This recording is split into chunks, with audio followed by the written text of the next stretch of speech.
Et nous remercions tous nos partenaires. On se retrouve ci Yeewu Leen bi 9h mooy doog a jot voilà ñu ngi leen di xaar tamit ci téléphone bi 88 628 22 22 ak yeneen numéro téléphone yi nga xam ne ni dina affiché wu léegi nii ci suufu écran bi. Comme vous le voyez, on vous souhaite une très bonne journée, un très bon mardi. Comme ni ñu leen ko waxee woon sànq tey c'est le grand retour de Merry Diouf. Depuis ce matin suspense la woon on ne voyait que ses mains. Mais je pense qu'on peut la découvrir maintenant, n'est-ce pas?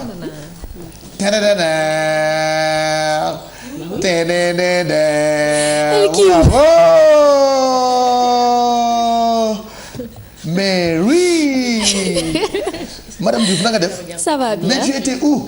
Bah, j'étais ici et nulle part. D'accord, quelque part dans le monde. Quelque part dans le monde. Di trimballer comme tu voulais. Non, déedéet trimballer ma dama doon reposer wu nag. En repos. Ouais, repos. Pendant que je t'ai vu entre Texas, Philadelphie, Atlanta, New York, tu faisais quoi là-bas? Je me reposais. D'accord. Donc c'est comme ça qu'on doit se reposer. Oui. Ku nekk ak sa Partir où on boss. veut. Ku nekk ak sa boss. Marcher dans la rue. Jeex na. Manger de la neige. Ça s'appelle se reposer. Non, du ma manger de la neige nag. Jouer avec la neige. Jouer avec Faire la neige. des bonhommes de neige. D'accord. Voilà. Acheter des robes.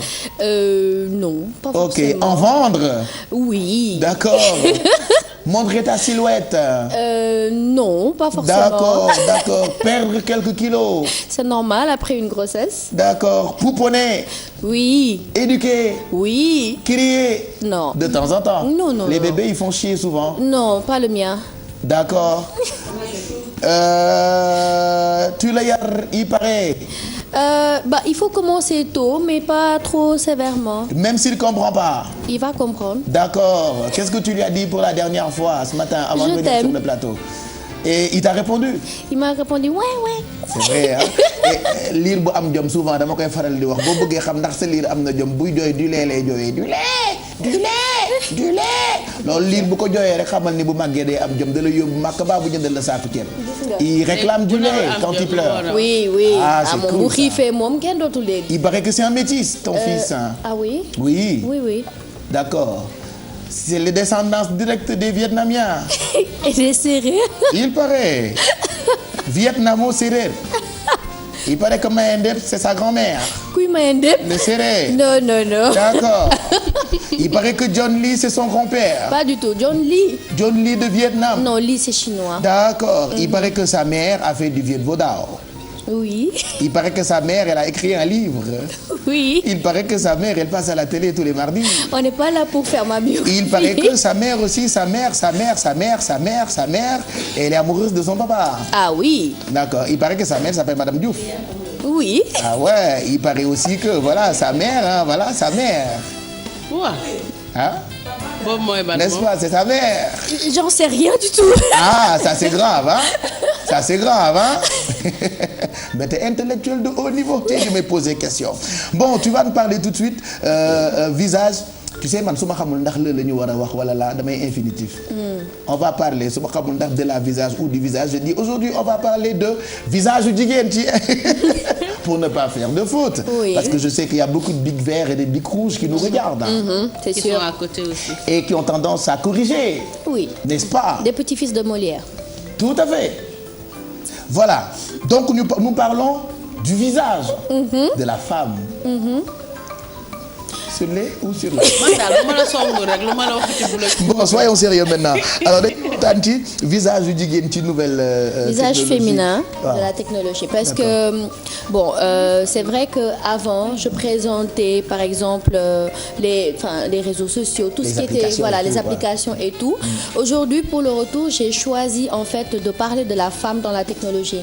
Les acteurs même de la technologie parce que tout le monde dit ou sait que technologie góor moo si ëpp daraja voilà lu mu si liggéey et tout mais actuellement on assiste à une montée en puissance des femmes. D'accord. Et parmi ces femmes il y en a une qui se distingue du lot, qui est très active, qui a été primée, qui a été récemment à la une d'un magazine actuel et en mars 2015 elle a été élue parmi les femmes digitales de l'année.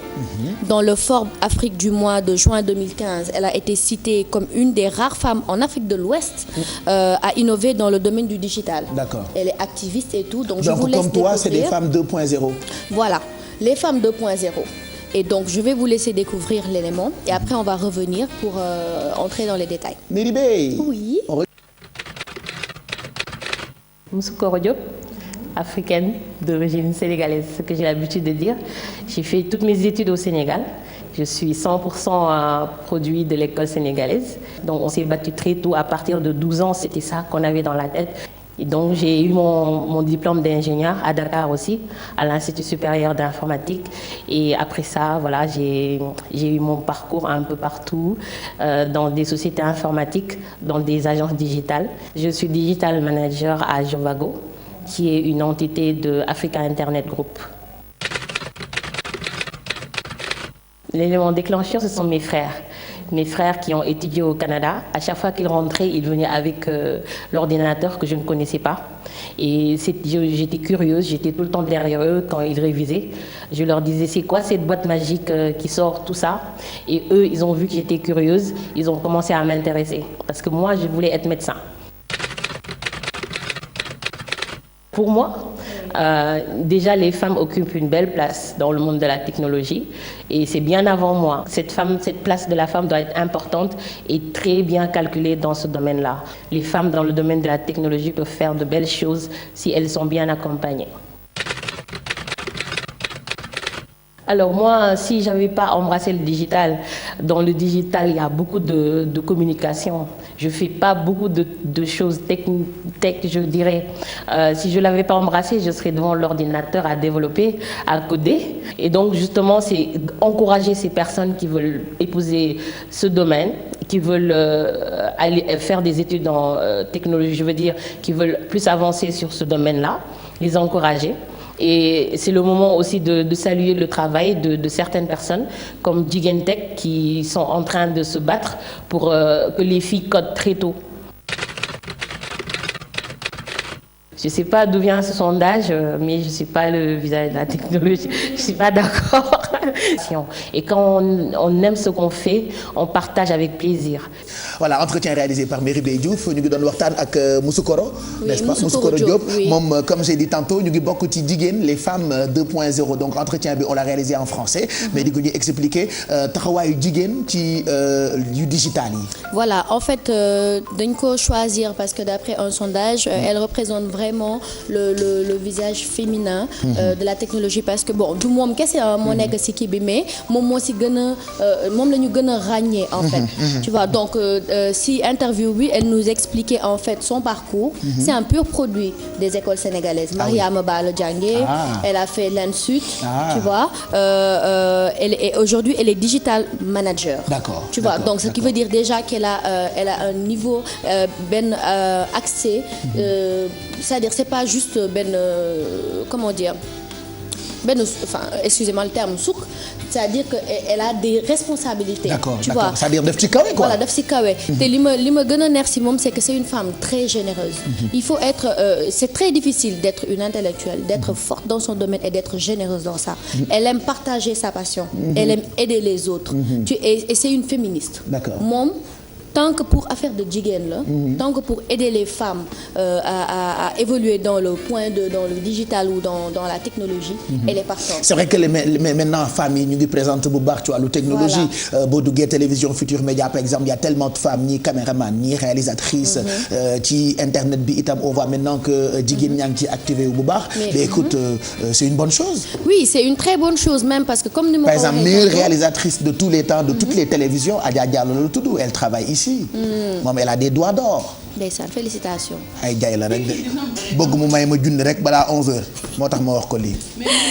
waaye mbiru saara gi fi sama waa ji neex a fekk Espagne daaw la cat. waaw moom itam c'est la meilleure de tous les temps. wax nga dëgg de pourcentage 2%. Oui mais c'est des femmes c'est des femmes 2.0 exemple bi mooy Moussoukoro n'est-ce pas. waaw parce que xam nga avant jigéen dañ ko doon cataloguer tout le temps dañuy naan jigéen ñi bu ñu duggee ci benn affaire langue la ñuy def xam nga duñ ci sérieuse et tout. Mais moom vu son background et franchement machallah elle a un très bon background parce que elle a participé à l'organisation du premier forum Africtivist à Dakar. Elle mène plusieurs combats. Elle a mené comme le 23 juin Wade dégage mi ngi ci woon non au mur Send Stop Ebola Africa Say No Bring Back Our Girls. Activiste la quoi. Voilà vraiment Et en plus de ça, elle fait aussi beaucoup dans le social. D'accord. Tu vois, donc je me suis dit c'était vraiment intéressant aujourd'hui de montrer en fait ça pour dire que même si elle est pas la seule moom lañ ci gën a ràññee parce que am na suñuy rakk les jigéen tech je pense qu'on les a reçus ici une fois voilà ñoom tamit elles ont créé leur application te dañuy recruter yeneen dañuy jël yeneen xale di leen former.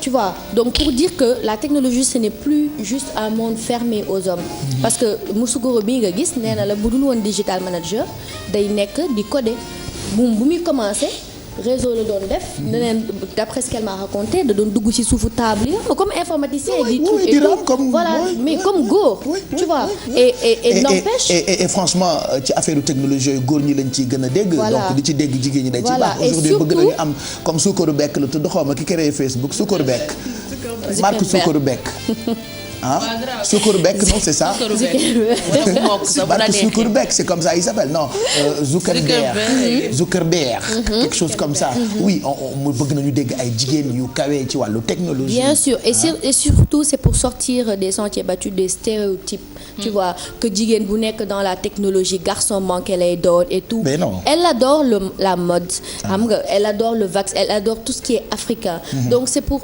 sortir un peu de ces carcans là que j'ai décidé aujourd'hui de la présenter à nos téléspectateurs. Voilà, tu es resté combien de mois sans jàll ci émission bi 2-3 mois c'est ça? Ouais, enfin j'ai pas trop calculé non plus. D'accord, ok, ça se voit que tu avais envie de parler.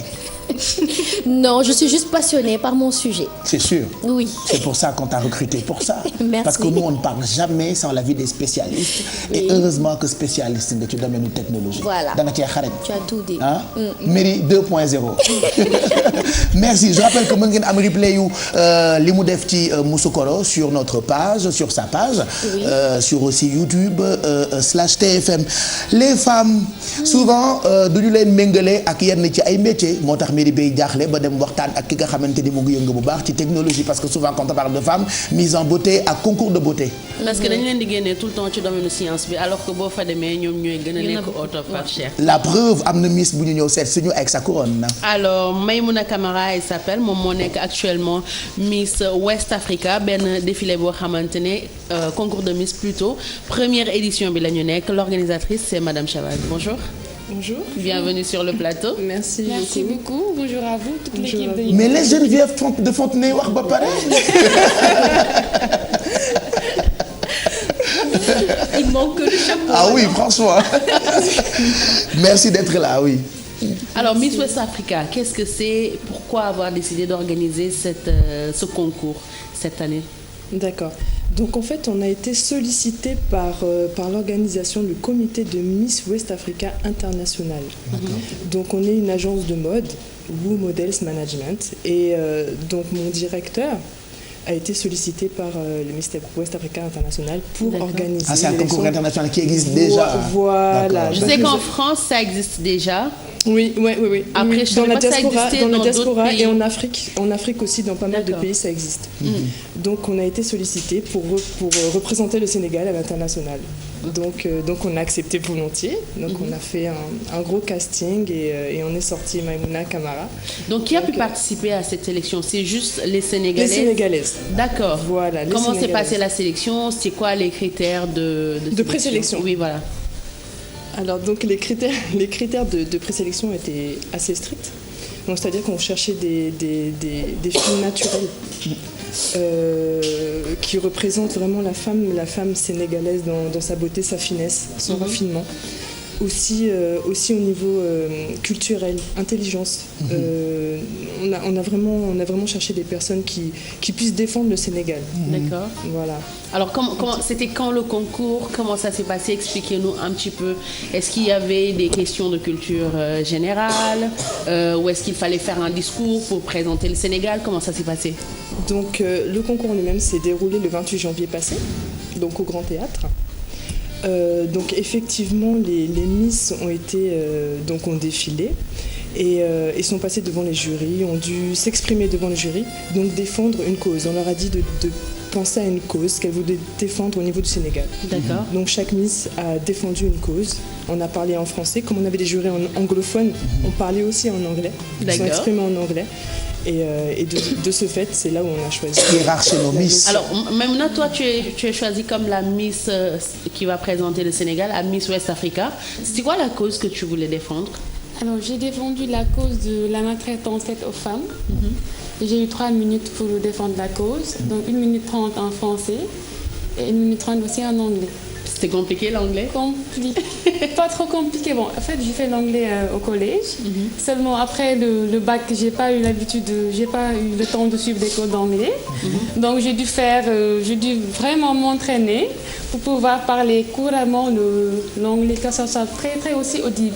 Pour que les gens puissent bien comprendre la cause que je défendais. Pourquoi avoir choisi de participer à cette sélection et c'est quoi la suite? Alors pourquoi avoir choisi cette sélection? Parce que j'ai eu une expérience à Square des Vacances, édition 2010. D'accord. Ah, tu as été Miss Oscar, c'est ça?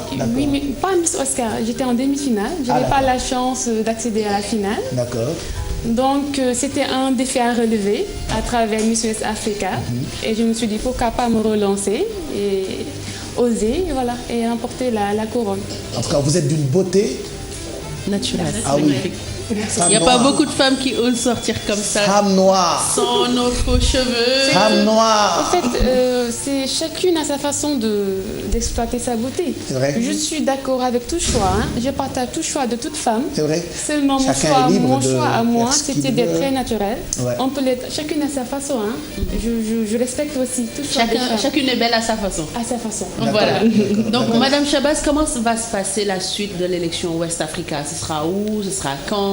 Qu'est-ce que les candidats vont devoir faire pour remporter cette élection? D'accord, donc là, Maimouna Camara, qui a remporté l'élection de Miss West Africa Sénégal, est conviée à la finale internationale en Côte d'Ivoire, donc au mois de mars, le 25 mars précisément.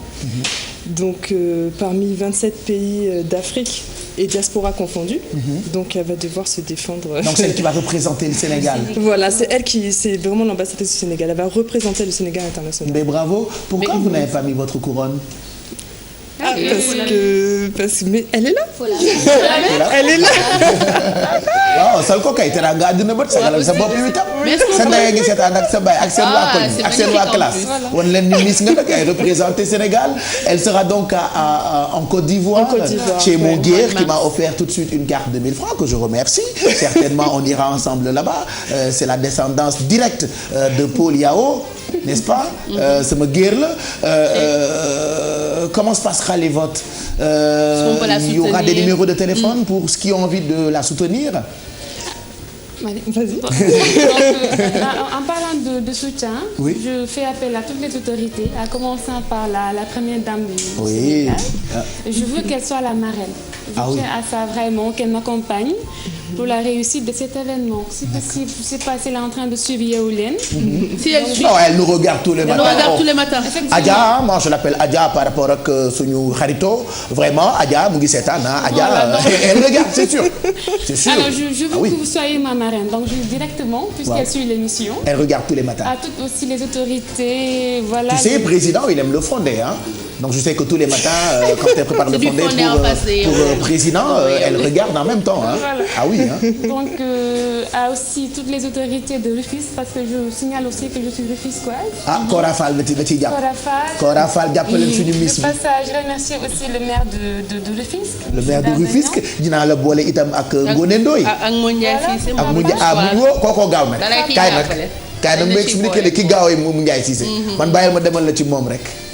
waaw Moundiaye moom wax dëgg yàlla segam ba léegi jeexagul. Ça fera 1 an ma ciy lekk rek ba tey. Mais on est très content, très ravis et très fiers de toi. Déjà j'avais dit tantôt que vous êtes d'une beauté. ñun lii la ñu bëgg affaire bi du yokk mise en beauté bi gis nañu naturel bu nekk ci yow. Et voilà, merci en tout cas pour ça. Donc rendez-vous le 25 mars. Le 25 mars, après la date du référendum, c'est ça, le 27 oui, on alors, sera pour là-bas. plus d'informations, j'ai une page officielle. Oui. Vous pouvez suivre la Miss West Africa, l'officiel Maimouna Camara. D'accord. Pour plus d'informations concernant Facebook. tout ce qui est vote et formalité pour la préparation du concours. On vous accompagne. Bon courage. Merci on est à de tout vous. cœur avec toi et on va soutenir au maximum. Merci beaucoup à tout le monde. Merci beaucoup. Voilà. Merci. Bijou si on te retrouve tout à l'heure pour parler d'autre chose 9h21 mooy doog a jot Aïssatou Paye Fall va nous parler maintenant culture livre voilà yi ci nekk yëpp boo waxee ba noppi je rappelle que avenir bi sama coming next bokk na ci Mami Kanouté viendra sur le plateau pour wayal ñu tey dinañu tukki dem dëkk bu ñu naan Mali nag yéen ñi may suivre xam ngeen dëkk yi ma fa miin Kalabankoura Lafia-Bougou c'est des quartiers qui sont à Bamako donc à chaque fois que je parle du Mali j'adore def genre ni xam naa Bamako quoi donc dinañu waxtaan ak moom elle va chanter pour nous tout à l'heure mais en même temps am naa fi itam ay lawbe lu tolloog juróom-ñaari lawbe ngi fi bëgg naa ñu lëmbalal ma ci jardin wu yeewu leen ni parce que lëmbal bi du xaj ci plateau bi donc ci kanam dinañu indi ay tama yu baax rek comme ça ñu tama ak lawbe yi xam nga ñoom ñu ngi préparé sargal bi ñuy sargal Pape Diouf le 26 donc dinañu wax ci événement boobule en attendant Astou Paye tey dañuy waxtaane sëru dënk waaw tey sër la ñu indi sëru njaago wala sëru dënk c'est sa période waaw man démb moom lañ ma sànge xam nga seddaay bi sàngoo ko dara fuñ la sàngee sëru njaago fa ma demoon man j'assume Alfi xam na ni man damay assumer man kër Kumba man j'assume mes responsabilités man Kumba il faut que ma sëru njaago rek bu ñu suur goowe ko la ilaha illallah gooy bu tooy wala bu wow. gooy bu tooy xepp waaw mu gos baax na xam ne danga koy fëgg mu xeeñ kenn musul gis loolu yow tamit gisoo ba xanaa man démb 15h laay sieste ba tey ci suba laay yeewu ndax sëru njaago bi gisoo ma ni ma mel moom nga def tey ci suba moom nga def tey suba bi ngay ñëw alors donc sëru dënk sëru njaago en tout cas Pagne Tissé dañ ciy waxtaan tuuti quand même parce que dafa bokk ci aada Afrique voilà donc normalement jeeg ju ne wax nga ko am si sa waxande wala si sa armoire. xaaral ma laaj jeeg ji Alfi amoo xaaral ma laaj jeeg ji la ñuy wax doo jeeg yow doo jeeg. sama yaay moo ma dencal sama bopp. jeeg nga wala doo jeeg. jeeg bu pire waaw jeeg bi Adja Mary. non man du ma jeeg waaye am na. am nga ko quand même ah. non du ma jeeg bambuloo sama rakk ji elle est un peu malade ce matin c'est normal c'est des signes. dis-moi est-ce que am nga ko dis-moi rek du ma baal ma rek du ma la indil benn problème dis-moi ndax am nga. man am sëru naa njaago gis nga sama jëkkër. gis naa bi ñu la muuree. tabaski bi mu julli jee jumaa ba ñëw moom laa ko lalal. et dites-nous sur Facebook est-ce que am ngeen ay sëru njaago si vous en avez su fekkee am ngeen ko seen kër ñaata ngeen ci am sama rakk ji nag juróom am na juróomi sëru njaago moom. benn bi sama turandoo moo ma ko jox bi ma marié ba pare. donc moom moo ma ko envoyé. beneen bi maman Pathé moo ma ko envoyé. et ce qui est intéressant Aïssatou ça vit longtemps. dafay yàgg am na ci yoo xamante ni man sama yaay mos na ma génneel bi nga xamante ni moom lañ ma muuree woon bi ma nekkee bébé. il paraît elle m'a montré ça un jour. loolu garab la sax si yow. waaw il paraît que gàllaaj la. boo feebaree dañ la koy muuree. je te jure ah. oui vas-y waaw excuse-nous tellement ça nous intéresse. voilà donc agenda culturel comme d'habitude et puis livre léegi dem nañu Sédhiou en fait Bakary Konté il m'a fait un petit reportage Sédhiou foofu mu am ku mu waxtaanal kenn kuy jaay sëru njaago ak benn femme bi daf ñuy wax lan mooy njëriñu sëru njaago on regarde l'élément et on revient sur le plateau. Aïcha.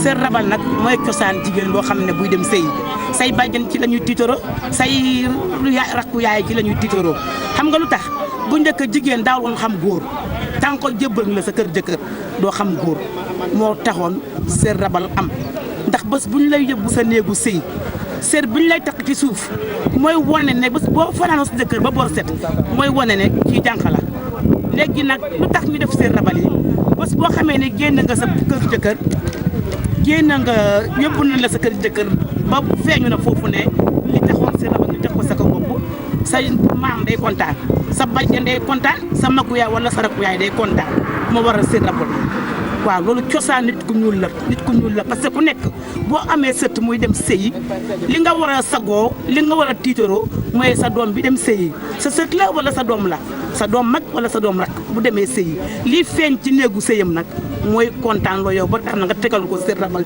ci kaw boppam. day ko jëndee ay lu bari parce que bii nii gisee nii dañ ko jënd pour cosaan nga xamante ne bii nii dañ ko jënd pour soo ngi amee ceet dañuy def suñu dellu suñu cosaan dañuy def loolu ay mankaañ yi timit moom timit am na ay cosaan soo amee benn bu nga xamante benn dëj dañuy ko jënd ñu yóbbu foofu ay cosaan la quoi pour xale yi timit dañu ko jënd ñoo ko def comme ay complet. Voilà, donc c'est un reportage réalisé à Sédhiou ak notre ami Bakary Konté qui fait partie de ton desk culture. Sëru Ndiago en tout cas tisserand yi ñoom yàgg nañu ak valeurs yi nii. waaw ñoom yàgg nañu ak moom. en fait soo seetloo si dëkku Afrique bu ne. pagne tissé dafay am Sëru Ndiago dafay am ku nekk ak li nga koy jëriñoo mais boo seetee en général ñoom ñëpp pour cérémonie mariage le baptême ay funérailles affaire yooyu donc chez les Mondjak boo xoolee ñoom seen sër yi bu ñu ko defaree motif bu nekk dafay am lu muy tekki en fait pour ñenn ñi pour raconter comme par exemple nit bu génn àdduna yenn arrête de me faire rire. Vas-y, on te comprend, chérie, t'inquiète surtout pas. Non, c'est elle qui me fait rire. Donc, en fait, yenn motifs yi mën na décrire vie du défunt bi naka la demee. D'accord. benn rite funéraire wala dara. Léegi en fait. signe Mondjak yi ak même ñun si ñun wolof yi. day nekk genre talisman day nekk genre nu ñu koy waxee. waaw comme gàllaaj te boo seetee si temps bu yàgg ba en fait c'était un luxe nga am Sëru Ndiago. du ku nekk moom mun a am Sëru Ndiago parce que surtout Sëru Ndiago bu qualité et c'était très cher. donc mag ñi dañ ko fonkoon buñ ko amoon dañ ko doon jenc du loo xam ni dañ ko doon génne peut-être bi si gën a doy waar mooy bu nit feebaree. en général buñ ko génne woon day nekk nit ñi dañuy xaw tiit parce qu'en général c'est-à-dire même gis nañu ñun suñu ay néew sax bu ñu leen tegee ci jàg bi dañ leen koy sàngee comme quoi ça a beaucoup de valeur beaucoup de valeur mais léegi nit ñi defe naa valeur boobu dafa mel ne dafa nit ñi xamatuñu daal peut-être xale yi mais defe naa mag ñi ba tey ñoom ñu ngi garder valeur u Sëru Ndiago waaw mag ñi sax dañ ko doon woddoo moi je me rappelle ma grand-mère elle en a plusieurs donc dafa doon bokk ci boo seetee lébu yi bu ñu doon def seen daw rabine ak seen yooyu yëpp tu vois que dañuy teg Sëru Ndiago bi genre gàllaaj comme tu dis Mary. Ta grand-mère de Vietnam c'est une vietnamienne quand elle est décédée Sëru dënk lañ ko muur mais après dañu jël Sëru dënk bi ñun sët yi dañu ko doon muur pour bañ parce que d'habitude dañu naan voilà sa maam bu la takkee boo demee daf lay topp voilà mën na la xëccal donc dañu ko doon kii nii muur nii pour éviter man de bi sama maam doogo gaañu dama ko doon gént waaye su ma koy gént maanaam ko maam bàyyi ma maam arrêté maam bàyyi ma de si bu ko géntee ba yeewu photom laay jël jàkkaarloo ak photo bi naan ko maam génnal ci man te man maa nekkoon chérie en fait mais quand je me réveille je pense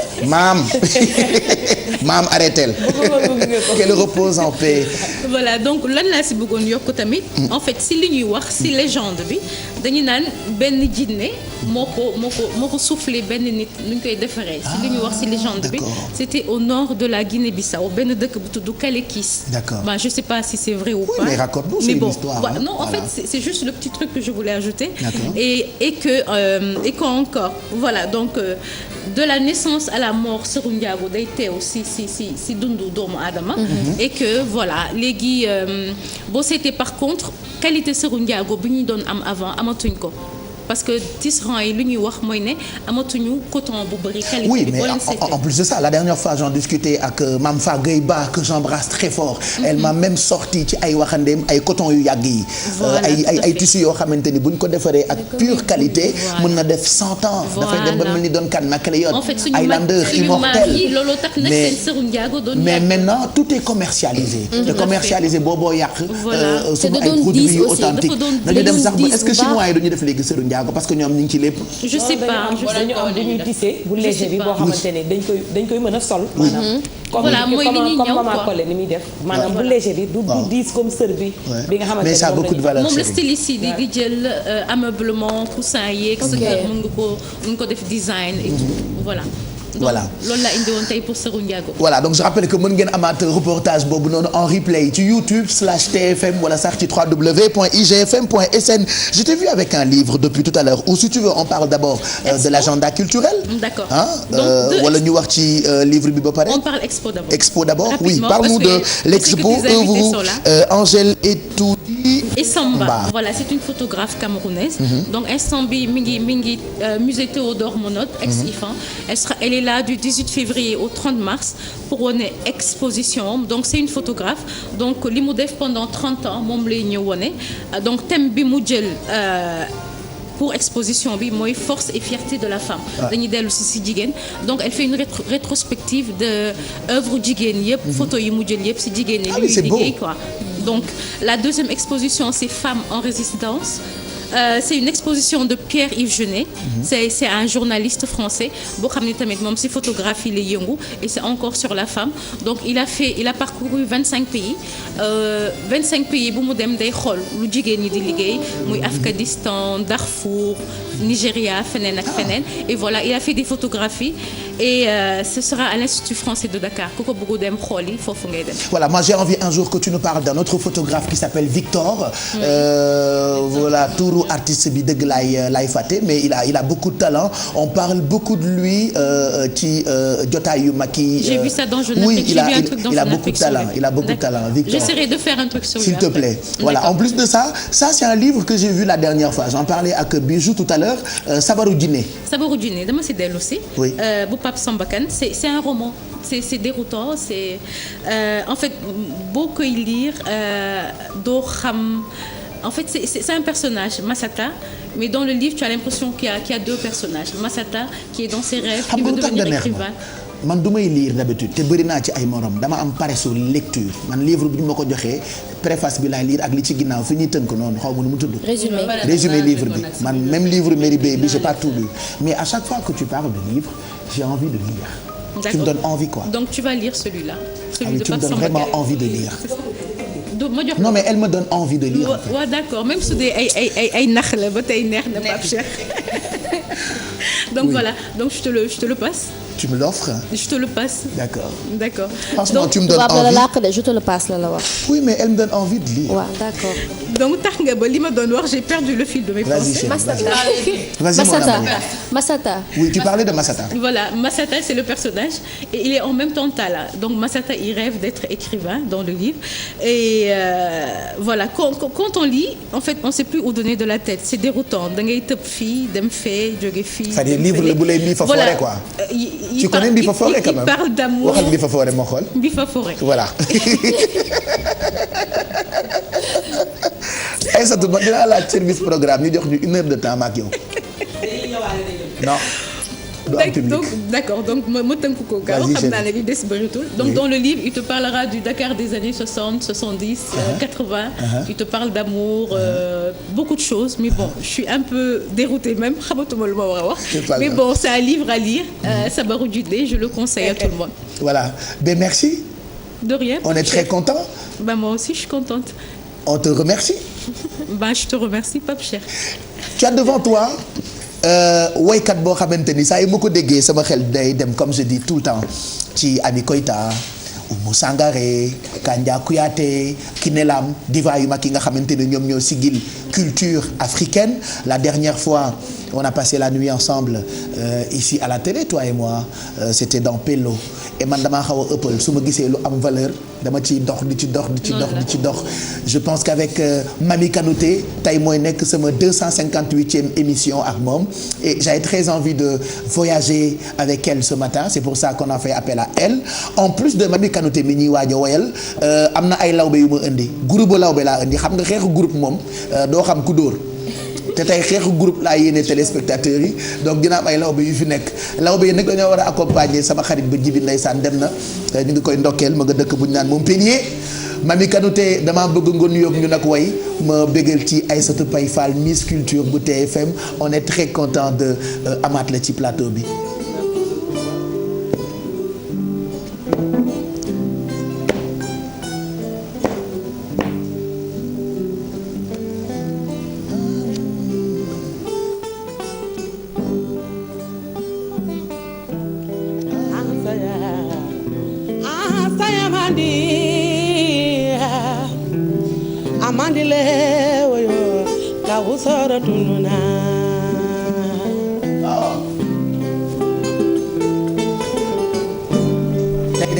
En direct la ca Bamako.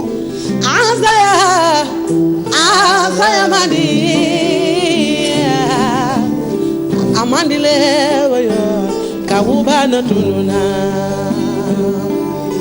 yenn saa yi nga nekk ak nit bëgg ko lool mu dem looloo dal ki muy woy dafa teel a dem moom lay jooy.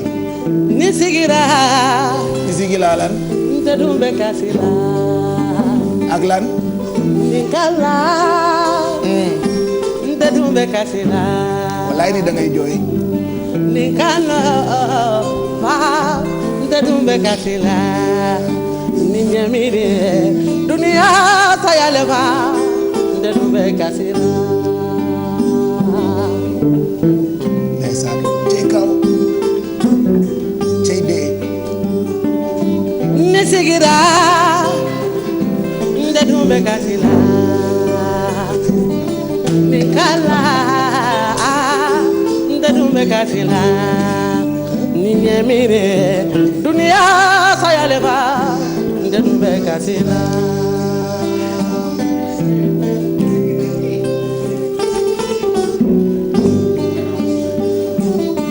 Kunande kawu, banande kawu, londa de, kawu bana tununa. Magudande kawu, kita de kawu, shego bade, woyo kawu zora tununa.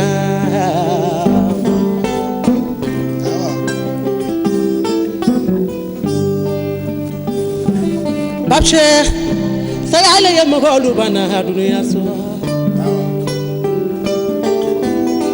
Bab Cheikh jiit bëgg yàlla moo koy teg ci jaamam li ma dal ci yow Kanouté.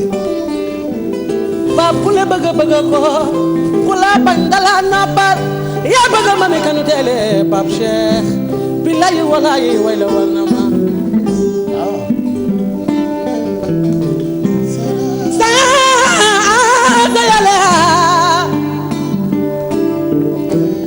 sa yàlla Mamadou ye wota dula jovene kabu bana tununa chuji tununa le kela ba ka tuti de tununa aja ko tuti tununa mbolo jigi ba ka tuti chuji ka tuti le tununa saya mi mata Mamadou ye wota dula joye kali kali mamudi wali kaya de dunya saya yere ye salalolo ngana lubana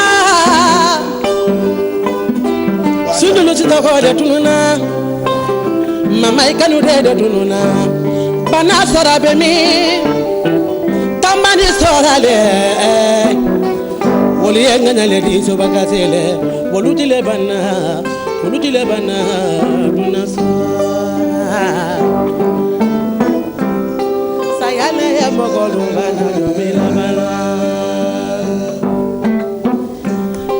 sayale mogolu bana yomila bana Bravo.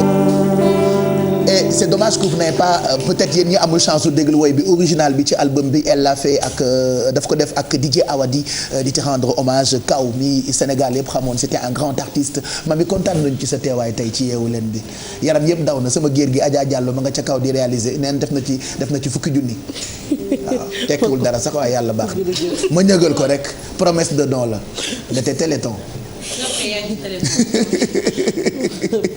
salaamaaleykum maa ngi lay nuyu mami. maa ngi nuyu plateau bu rafet bi ñëpp di leen nuyu. di nuyu tamit suñu borom togg bu baax bi. di nuyu waa Sénégal ñëpp.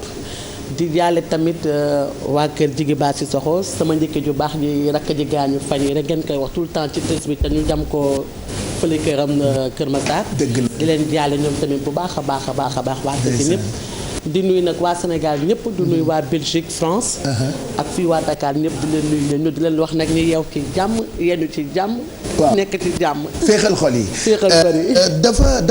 dafa am présence ci scène internationale bi keroog maa ngi koy expliquer ce premier album Vent de l'Est East of the Wind Vent de l'Est comment on dit en anglais.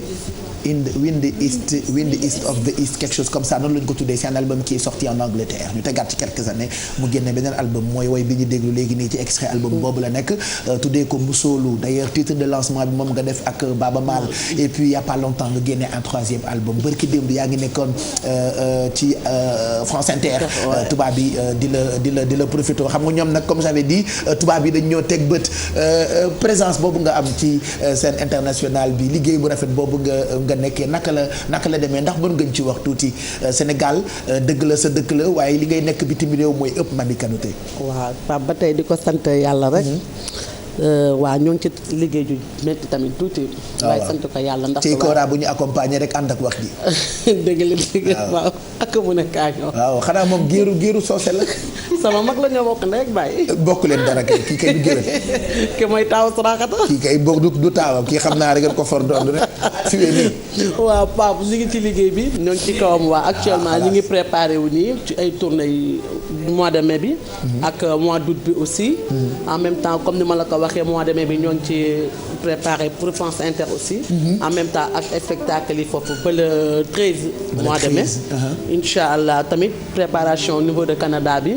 ñoo ngi préparé pour Toronto. ak Québec. ak Montréal aussi. du le 12 au 28 mois d'août. incha allah après maa ngi préparé aussi États-Unis. d'accord incha allah ci septembre bi aussi. ah mais c'est cool ça lan la lay def date yi nga xamante ni bëri nga ko feneen et pourtant amuloo ko fii Sénégal date yooyu. sante ko yàlla rek Pape. ndax man dama ne dans ma vie je suis pas pressé ba tey pressé wu ma. sama doy waar yu ba suñ ma soxlaa rek maa ngi fii ndaxte balaa maa laax jaay man damay laax ma lekk sama réew ndax aw ma dund sama Sénégal fii laa juddoo fii laa yaroo. kon sama teraanga nag bu ko yàlla yóbbee fële. su ma sañoon fii laa koy njëkkee mu ñor xomm mais nit fii munoo wax yaay kan. mais ñoom comme yow li nga may def rek keneen ak keneen bu ma ci soxlaa rek dinaa leen wuy si. loolu xaw ma lan ngeen ci xalaat am na ay sénégalais yoo xamante ni ñoom feneen lu ñu gën a am présence que fii Sénégal suñu ñàkk xam la lan moo demee noonu. dafa bëri parce que ci ay musiciens sénégalais yoo xam ne à l'international dañuy exploser comme ni nga koy waxee tout le temps alors que fii Sénégal moom mi ngi koy wax ne ñu ci bëri du ñu xam te moom du mën a toog naan man la diw man la diw boo koy def à un moment donné c'est limite ridicule parce que xaw ma ba xam est-ce que du ñun xumb bi rek la ñuy wër moo ñuy gënal waaw mbalax bi surtout au lieu ñuy déglu voix bi nit ki am ak talent bi nit ki am je sais pas xaw ma lan mooy explication bi mais c'est le style de musique en voilà fait qui n'est pas populaire oui. ici style de musique bi la parce que fii on voit que mbalax bi ak même rap bi sax soo ko deful rythmé du am voilà du dem il faut mu am nit ci mun yëngatu voilà parce que apparemment le peuple ñoom loolu la ñu kii là on voit monter acoustique et bientôt inchallah xam naa tamit style bi dina ñëw mais comme on dit nul n'est prophète chez soi. Ouais, Aïssatou. donc en fait je la rejoins en fait Sénégal lu ñu bëgg mooy lu ñu doon waxtaan sànq lépp lu xumb rëmtëm bitam et puis voilà et je trouve que ce qu'elle fait moom ak Sidiki genre Salif Keita tu vois voilà ñoom ñëpp c'est formidable ce qu'il fait. voilà mami loolu woy la moom booy ñëw fii na lay fay. Alfi est-ce que mën nga génne studio bi. loolu musique noble la. ah oui c'est dafa vrai que neex musique noble la en fait loolu la nit ñi comprendre. dafa neex morceau bi may ñëw woyaat nii. waaw dama koy way pour xale yi ñu bàyyi xale yi ñu jàng. waaw. tout le temps dama yàgg nekk di xalaat loolu ndaxte man dama bàyyi jàng. fekk maa ngi CM2. CM2 nga bàyyee. CM2 laa bàyyee jàng. waaw ndax way bee ma dama ëppal importance de trop. mais dama rëccu. lu bëri aussi mais rien n'est pas trop tard ba suba damay bëgg a dem jàng. parce que tey jii dem nga ba am présence internationale bi yu bëri bu ñu la ko defalul doo ko mën. moo tax jàng dafa am solo jàng am solo ma bëgg nag yaay yëpp nañu bàyyi xale ñu dem jàng. waaw te xam ne jàng mooy ëllëg. te njàng mi ñu jàpp ci surtout. billaay wallaay ndaxte plateau bi ñu fi toog ñu ne jàng moo leen fi toog. waaw sama ndaanaan yi la wala cat yooyu. jàng moo leen fi toog loolu. yamuñu rek ci mise en beauté bi dañoo kon nag ñu jëm ci ñoom ñëpp am nañu tëfal. ñoom ñëpp am nañu diplôme yu mag yi. nga loolu waaw. te man nag am naa ci diplôme mooy micro ak baaw. ayca ñu dégluwaat la.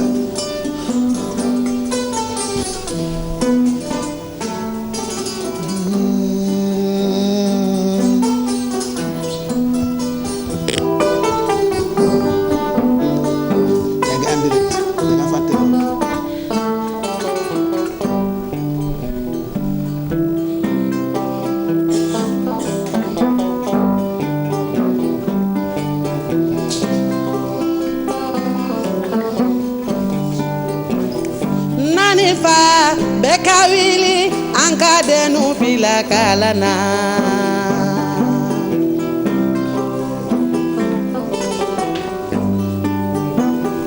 nani fa be kawili anka denu bila kalana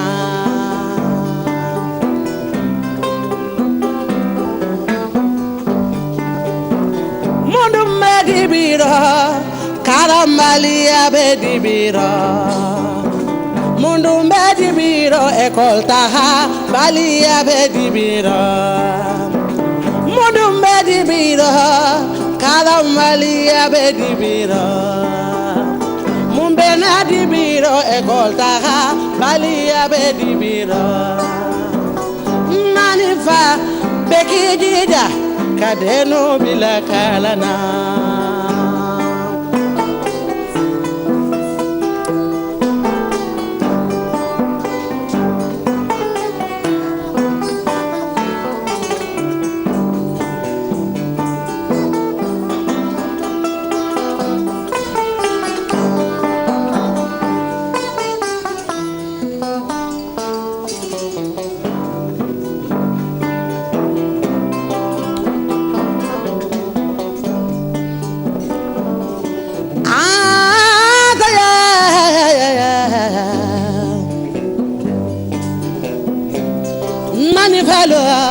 Akadeni bula kalana kalambaliya manye kalambaliya hedi biro digi dolotama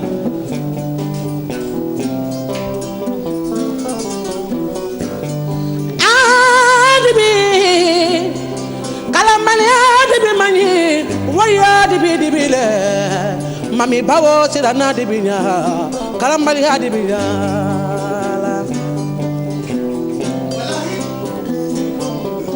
Sheni Musa Dirini mako karabalu Ankante siri kalo kanjo ka barake Barade be moko munafa Papsheki barabali hamaninde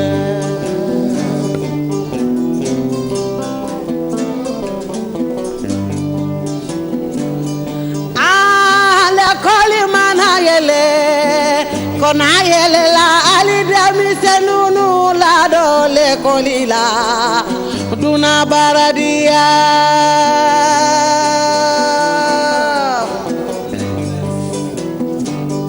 Oh le koli mana yele Kona yele la alidami senunu la dole kolila Duna baradia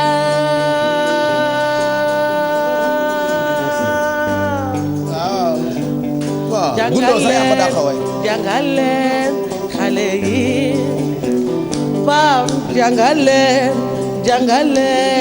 xale yi Pape jangalen xale yi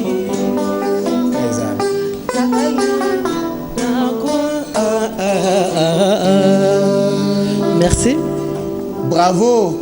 Et puis message bi dafa am solo jàng xale yi ñu jàng dafa am solo di nga ci gis sax ku dugal doomam école te du ci jàpp après te njàng moom dafa am mesure d'accompagnement fu xale yi wàccee rek ñun mag ñi bu ñu bëggee waxtaan dañ leen di dàq dem leen fooy te yooyu yëpp baaxatul xale da nga koy suivre ci bu jógee école répétiteur rek yooyu yëpp dafa jar a wut boo ko amul nga yóbbu leen li ñu doon jàng lu mu tudd cours du soir xaw ma waaw yooyu yëpp dafa am solo pour que xale yi di jàng pour mu mën leen a jëriñ comme quoi ay thèmes yu am solo ngay développer ci sa ay woy naka ngay liggéeyee woy yi souvent boo dee defar album Mamy Kanouté.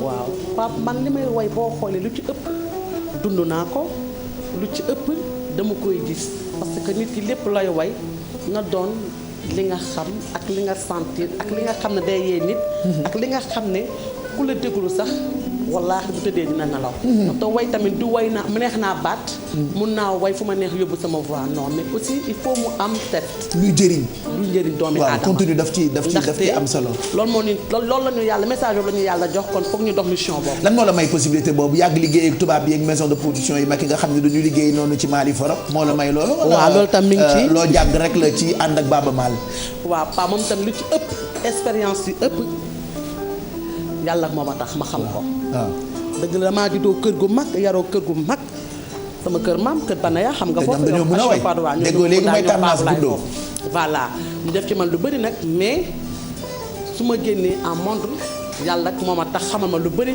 ndaxte tëye micro tamit sax da nga koy jàng jafe na façon la mais facilité boobu su ma ko gisee ba am yenn yu ma mën a gis ci kaw chaîne def ko grâce à Baba Maal la. Alfie sànq balaa bi ma nee yow da ngay ñëw dafa ne ak bëri feeling rek ju yeeg yooyu noonu ay mbir la yooyu répété wala.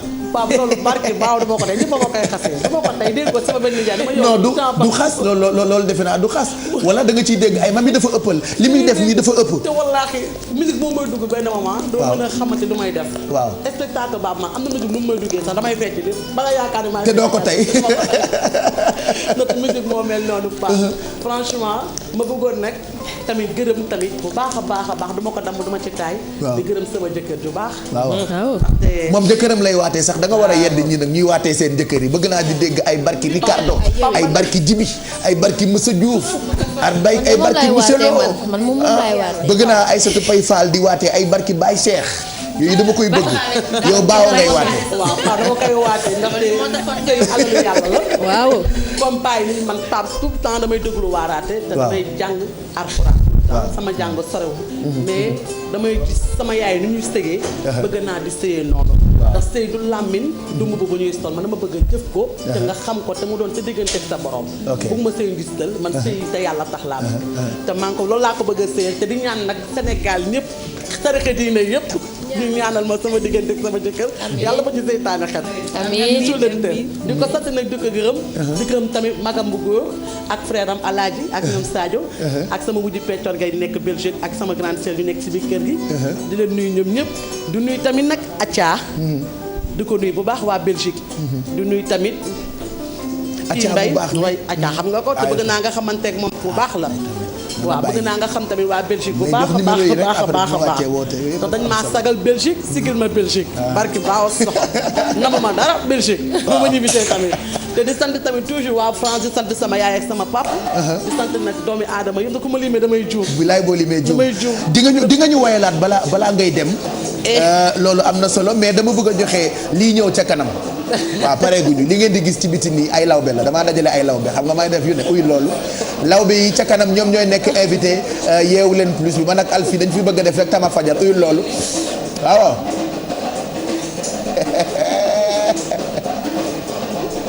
waaw yi dafa neex waaw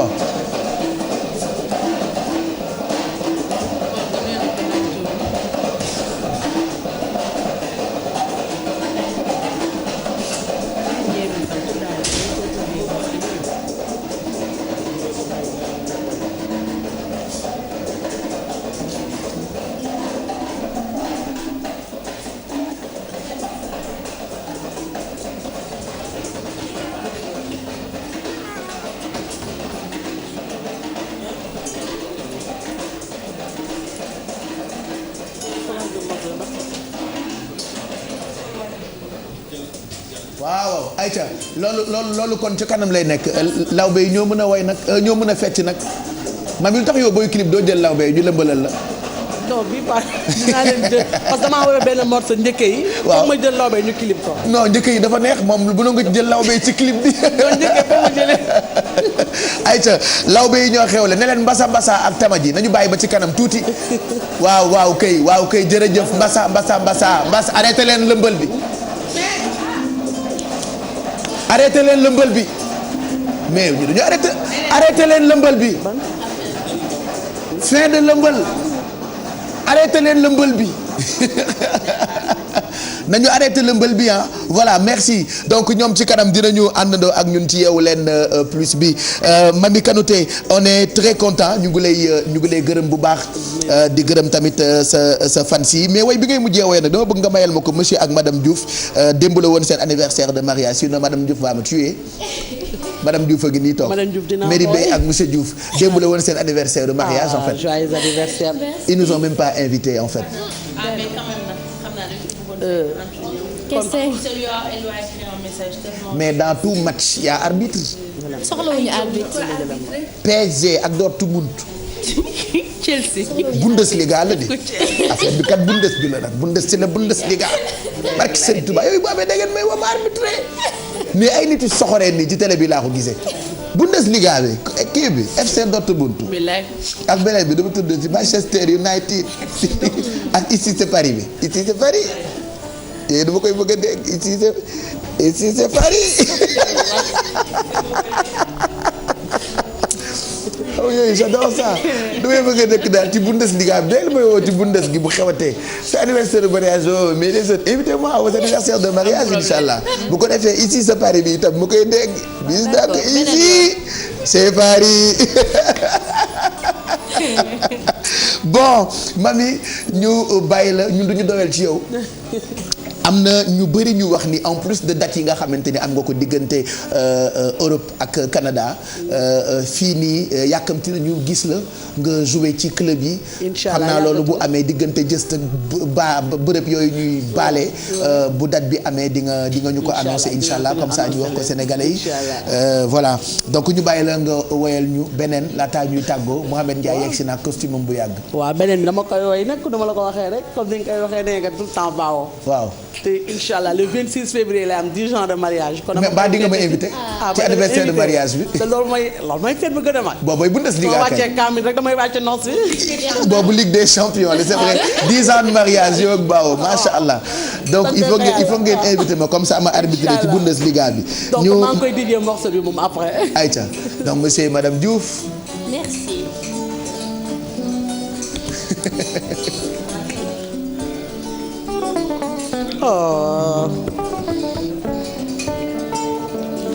Nati kumate moyati setane kumate moyati lana ya de moyati yete bawo lana ya moko macha bawo confiance moko macha bawo le lana ya moko jikelene.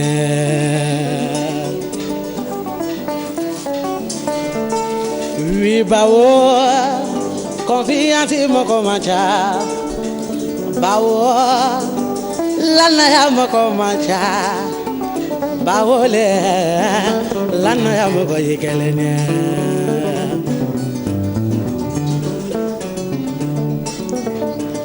Bimoko le, bimoko, kanala bimoko la sara. Mukode ma mo nyimi kaba bilayi wala isora inyana ne jali mawala yelema benini yana mole yelema nene na jele sara waya sara bima.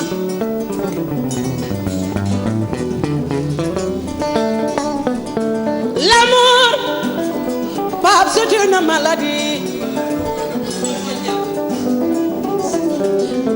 Bawahal Madame Diouf, Monsieur Diouf, moom lay wër. L'amour, c'est une maladie.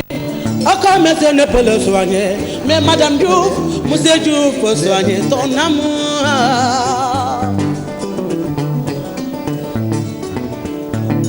Kele amusa ni na ya musa baboy ka warnama sadu ka warnama bawo may ko may ray wo ho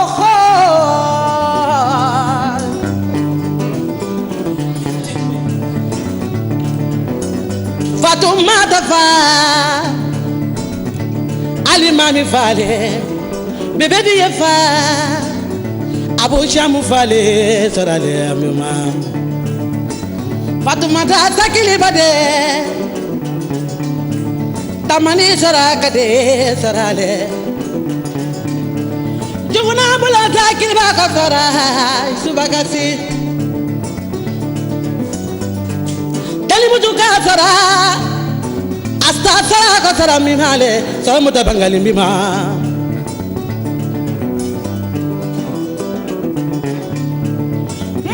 Sorale, kale de bujo welefe, na makamami he. Sora, mbakumana sorale, makara zako bila. Bulalwa, babo sora. Mbife, I love you my baby tagare my baby la tagare may ki may rey tagare man moom lay nooye ba war na ma waaw masa merci Mamy Kanouté kontaan nañu ñu ngi lay gërëm bu baax merci d'être passé nous voir ce matin dinaa la invité waat samedi inshallah waaw lundi prochain tam ma invité waat la waaw des na tuuti saa yu may def ak émission def ko entrée payante pour moi me faire plaisir damaa sonn def promotion la tuba kenn léegi sama bopp laay bëggal nag ci télé yi voilà léegi ça me fait plaisir en fait ñi ma bëgg rek laay invité c'est tout voilà kenn du ma rey man léegi damaa jëm mag sama yaram neexu te seddaay bi daa metti maintenant je me fais plaisir dans les télés même à la radio sama kii playlist bi nekk sama kër lay transféré RFM chaque samedi matin di féexal sama xol waaw yooyu yëpp dafa baax moo tax Mamy Kanouté damay bëgg di la invité tout le temps merci kontaan nañu trop balaa nga may wax mot de la fin ñëwal nga taxaw sama wet comme ça Mouhamed Ndiaye ñëw taxaw foofu kay taxaw fii ñu jëw tuuti man ak yow en attendant Mamadou Mouhamed Ndiaye lañ leen di bàyyeel mu ñëw ak ñun ci revue de presse Mamy Kanouté ñëw taxaw sama wet ñu jëw tuuti parce que ay xarit la ñu aussi kañ jëw waa plateau bi tuuti yàq leen melengaan et puis elle est belle ta robe bi kan moo ko ñëw robe bi nag madame Ndiaye moo ko ñëw nag waaw sama xarit la waaw et puis man ak moom ñoo nar a ànd Canada xanaa xamul ni yëpp ay xeetu dóor la invitation yu bëri pour affaire de alors on a besoin d'un grand animateur pour mu accompagner ñu moo sama xarit la ma bëgg mu leer waa Sénégal kii sama doomu ndey la man moom du tey sama xol nga damay toog ñi nga mami Pape Cheikh da la bëgg wallaay loolu am Pape Cheikh du ma bëggee ñu karaw laa ko bëgg barki baaw soxla moo baax bëggal ma boppam wallaay ndaxte lépp lu muy def Sénégal fii même boo tukkee boo ñëwee dinañ leen nettal lépp internet yaa ngi xew dëgg la lépp lu mu def maa ngi koy dégg defal ma ko nag boppam la ko defal yàlla mooy fay xol yàlla na ko yàlla fay xolam barki baaw kooku maa amiin waay yow bi ñu ànd boobu yëpp amul danaan dem tourner ak Baba Maal ndeysaan bu jógee Europe bu France ba ñëw dama dem nag mami damaa bëgg voyager de ngir yàlla la ma yóbbaale voilà elle est là avec nous ce matin man dama bëgg ay nit yu baax dama bëgg ay li tubaab naan cœur pur voilà c'est ce qu'on a fii ci télévision Futur Média donc bu ñu génnee ci biti ba gis ko ñooñu ñun dañ leen di bëggal suñu bopp moo dal Mary Bey jël dal Maymouna dal Aïssatou Paye Fall que j'aime beaucoup dal ma petite sœur de folle dal Dof Bolé aussi Alfi dal golo yi nekk ci régie bi dof yi liggéey ci télé bi des gens qui m'énervent mais que j'aime tellement c'est-à-dire mënatuma dem sax sans ñoom quoi vous êtes mes siamois yéen est-ce que ñu dundoo wuñu sax après ñu opéré ñu daggatee ñu parce que yéex a gise bi laay jooy ni ba léegi si Mouhamed Ndiaye yaa ngi fàttaliku temps bi may liggéeyee feneen fii dama daan jaar butt RFM je te jure bu ngeen rombee ma leen di xool rek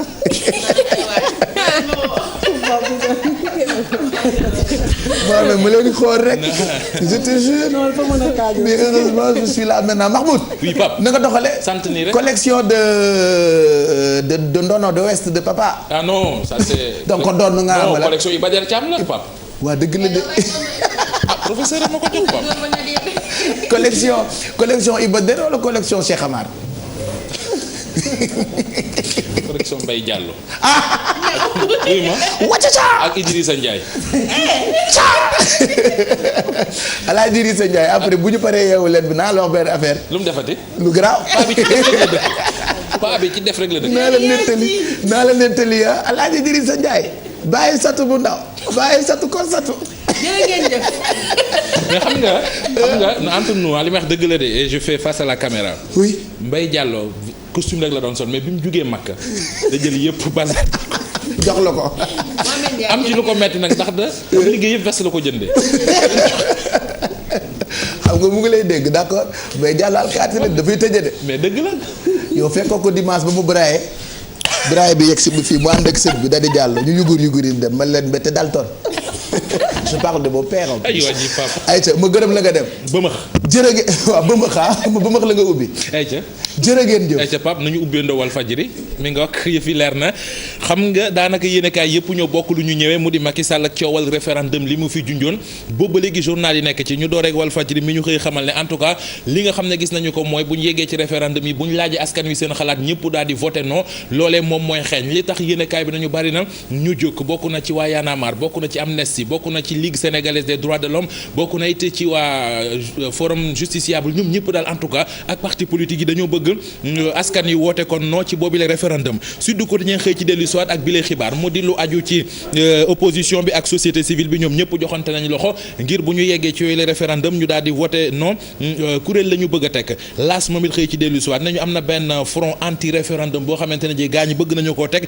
ngir référendum bu Macky Sall bi bañ a jàll populaire xëy ñu xamal ne jamono ji ci guerre tactique ci la ñu nekk maanaam kenn ku nekk ci ñi ci pouvoir bi ak ñi ci opposition bi yaa ngi seet pexe yoo xam ne da nga koy teg ngir daal li nga bëgg nga am ko Macky Sall bëgg na gaañu woteel ko wii ñii di opposition bi bëgg kon ñu wote non observateur nañu opposition bi dafa mel ne seen stratégie yu bari yi ñuy teg dafa dem ba réeral leen ndax ñoom ñëpp ñoo bokk lu ñuy xeex mu di référendum yi bañ a jàll ci réewum Sénégal waaye ñii dañuy xeex ngir ñu boycotté ko ña ci des di xeex ngir ñu wote non en tout cas yéenekaay bi nañu alxames bi di ñëw war nañoo dajakoon ci seen biir la tribune ne ñu ku jég politique gi ñoom dañuy hésité ci jamono joo xamante ne ji pouvoir bi soobu nañu ci ab campagne dugg ci askan wi ngir leeral la leen référendum yi ba buñ ci yeggee gaañu kon mën a wote li nga xam ne moom moo di wii le quotidien nañu woote non sax dafa amul njariñ ndax bu fekkente ne woote nañu non amul benn sens ne woote non mooy bàyyi fi constitution bi fi nekk te bu boobaa Macky Sall du wàññi mandaam 7 ans lay toog bu jeexee mu toogaat yeneen 7 ans ndax loolu la constitution bi wax bu boobaa mandat 5 ans moom du fi fekk kii di Macky Sall moom Macky Sall mi ngi ci xët mu njëkku réew mi quotidien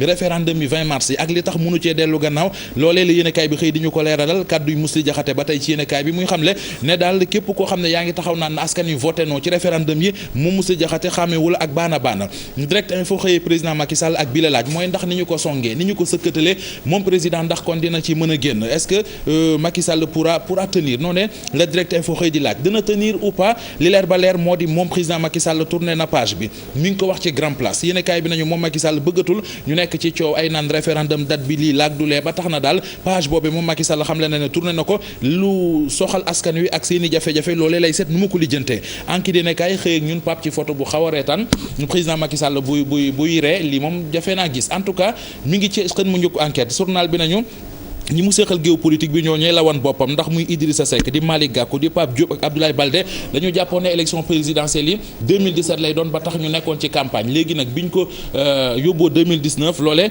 seeni plan dafa yàqu ci moomi li mbir ñu dem ci meneen mbir mu di l'observateur fekk fa Youssou Ndour moom Youssou Ndour ak waa fekkee ma ci boole yéenekaay bi di l'observateur xëy ñu xamal ne daal lu aju ci li nga xamante ne ji moom mooy Macky Sall ak projet référendum bi muy lijjanti démb moom Youssou Ndour président dalal na ko ak waa fekkee ma ci boole ñëwoon ci délégation bi journal bi xëy na ci dellu soit ak Youssou Ndour mi nekkoon noppi na ngir battre le Macky Sall campagne waaye noppi na ànd na it ci wàllu candidature indépendante yi nga xam ne président wax na ko ñu wax ci wàllu lambo jafe-jafe yi am ca Rock Énergie ak ca Fass Modou Lo tàggoon na ak manager am di Babou ki nga xam ne moo di Gris Bordeaux tàggoon na ak agent sunu lamb moo ñu ko xëy xibaar ñu dellu ci l'observateur xooli fa Bibo Bourgi sunu lamb observateur kon Bibo Bourgi mi nga xamante ne ji dañ ko génnee këram observateur nañu lu toll ci téeméer ak fanweer ak juróom-ñetti milliards yi nga xam ne gaañi dañ ko alamaan ci mbirum traque des biens mal acquis moo tax lu Bibo Bourgi am ci teranga rek gaañi dañu koy jël ci noonee la ñu jëlee këram ba bind ko këyit ne ko na génn kër ga Pape gaañi dañ koo soxla. ndeysaan merci. allez on te remercie Mouhamed kontaan nañ ci yow sama waa ji surtout Albouri Ndiaye Alaaji Ibrahima Ndiaye maam yaxee sa baay allez fii la ñuy jaaree jeexal première partie bi dans quelques minutes damay dellu si waat Alfi ak man Alfi tey nga ni lan ngay toggati waaye tey li ngay saaf boobu ba tey ak beurre Sofia bi. damay saafal man ni mu lekk bala muy dem. waaw c'est des pancakes à la noix de coco Pape Cheikh banane et crème caramel. d'accord kon elle va rester avec nous puisque dafay lekk dinañu def nag yeewu leen plus boo xamante ni 100% lawbe lay nekk. oui dañuy def réunion de famille rek entre lawbe ku dul lawbe bokkoo. ñoom meer ngéeme saw ak lawbe yu mag yëpp. concentré wu leen te xam ne juste après permanence ak KEPS dañuy ñëwaat Maïmouna Gueye Bambalo merci mardi prochain on reparlera du référendum. waa dinañ demaat si yeneen ñett wala juróomi pàcc yu sekk référendum bi Pape Cheikh di la jox dig daje mardi. sama rakk ji Massa dafa xaw a feebar nag genn. damaa soj Pape Cheikh ba pare fii dafa sedd waa gisoo tey ak suñu ay piloweer yu yàgg merci Merry Beye Diouf. merci à mardi prochain. à mardi prochain pour d'autres rubriques et encore merci à Pixmi qui m'habille. Piximi. Oui. moo la sagal quoi. moo may sagal. D'accord, ok. Je rappelle qu'elle est vendeuse de robes. Aïssatou Paye Fall. On se retrouve mardi, Inch'Allah. Ben Inch'Allah, sinon dans les couloirs de la télé. Ou bien chez nous. Bijou si nga nuyu ñu waa Montpellier on est content. dinañ ko dégg suba damay dem. Inch'Allah, d'accord, merci. Mami kontaan nañu. kontaan nañu loolu Mami Kanouté. dama lay jege parce que dégg ñu comme ça nga wax ci micro bi. sama yaay yu baax yi ñëpp maa ngi lay nuyu Ndeye Ndiaye ak ñoom Sira Sankumba Diaba Bantan ak sama benn géer ba ma may bii avion waat. dama ko may. dama bëgg nga xamante ne moom madame Mbacke. Kalla madame Mbacke. madame Mbacke Fanta. kii sama doomu ndey la. foo ko billet ba. def ko ñett. waaw abo. yàlla na sa jàmm yàgg madame Mbacke billet nga ko billet ma. waaw tey la anniversaire de mariage Lamine Samba ak Mariama. waaw tey la anniversaire de mariage bi de. 13 ans de mariage mais ñoom il faut que ñu invité ba comme Bundesliga la. Real de Madrid merci à tous gërëm sa frère bi yore Kora bi moom nii rek la mën a mel ndax fi mu bokk.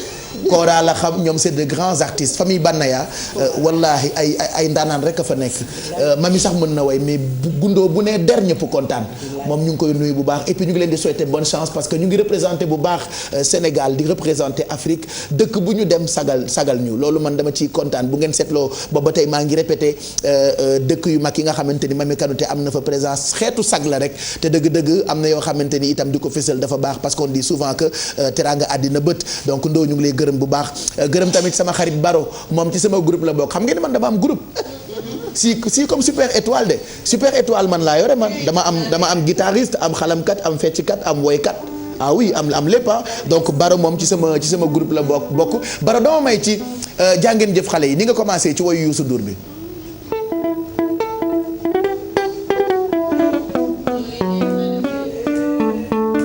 jàngeen jëf téléspectateurs yi maa ngi coupé bàyyi leen ak képp sa jàmmu permanence.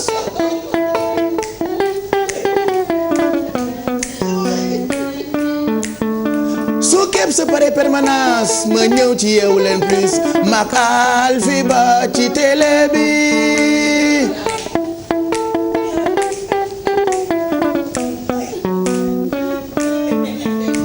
maak yéen a nuroo wax rek lañu xam waaw góor yéen ko tala